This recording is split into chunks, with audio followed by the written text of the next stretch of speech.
स्वातंत्र्याचा इतिहास लिहिला, वीरांच्या बलिदानाने भारत जगात उंच उभा राहिला. तिरंग्याची शान जपूया हेच आपले कर्तव्य, तिरंग्याची शान जपूया हेच आपले कर्तव्य, राष्ट्रसेवेच्या वाटेवर चालणे हेच खरे भाग्य.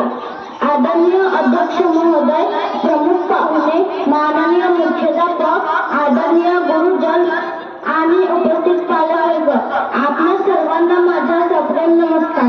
मी शिवम जगन्नाथ दुगोळे, इयत्ता 3रीचा विद्यार्थी आज आपल्या समोर स्वातंत्र्य दिनाच्या पवित्र प्रसंगी माझे मनोगत व्यक्त करण्यासाठी उभा आहे. आज भारताच्या 80वा स्वातंत्र्य दिन आहे. स्वातंत्र्य आपल्याला भेट म्हणून मिळाले नाही, ते लाखो देशभक्तांच्या त्याग, बलिदान आणि संघर्षातून मिळाले आहे. गुलामगिरीच्या अंधारातून स्वातंत्र्याच्या प्रकाशाकडे नेण्यासाठी असंख्य वीरांनी आपल्या प्राणाची आहुती दिली आहे. महात्मा गांधी यांनी सत्य आणि अहिंसेची वाट दाखवली. लोकमान्य बाळ गंगाधर टिळक यांनी स्वराज्याचा मंत्र दिला. शहीद भगतसिंग, सुखदेव ठाकर, राजगुरू आणि असंख्य क्रांतिकारकांनी आपल्या मातृभूमीसाठी हसत बलिदान दिले.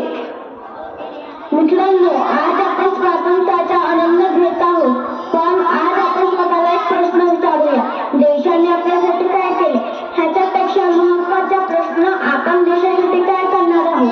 शिक्षण घेऊन सुजाण आणि जबाबदार नागरिक बनले पाहिजे, ज्या धर्म, भाषा या पलीकडे जाऊन सर्वांशी एकतेने आणि प्रेमाने राहिले पाहिजे.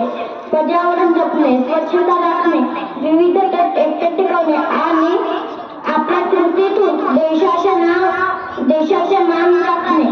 पण आज आपण हे काय पाहत आहोत? आजची नवीन पिढी ज्याच्यावर जबाबदारी आहे राष्ट्रनिर्मितीची, ती आज काय करते? मोबाईलवर गेम खेळत पबजीच्या नादात दिवसाची रात्रीचा दिवस कधी ज्याला पाहिजे त्याला कळत नाही. पण आजच्या पिढीला हे काय पाहिजे? डोळ्यावर गॉगल, पायात बूट, हातात मोबाईल, कानात हेडफोन आणि फिरायला गाडी, एवढेच पाहिजे. आपल्या स्वातंत्र्यासाठी किती वीरांनी आपल्या प्राणाची हसत आहुती दिली आहे हे या पिढीने समजलं पाहिजे. म्हणून मी हेच सांगेन, यज्ञ कुंड पेटले, प्रचंड हे सभोवती, दुष्ट शत्रू मारुनी तयात देव आहुती. यज्ञ कुंड पेटले, प्रचंड हे सभोवती, दुष्ट शत्रू मारुनी तयात देव आहुती. देवभूमी अजिंक्य दाखवू जगाचला, सुसज्ज व्हा उठा चला, सुसज्ज व्हा उठा चला, उठा चला चला, राष्ट्रवीर हो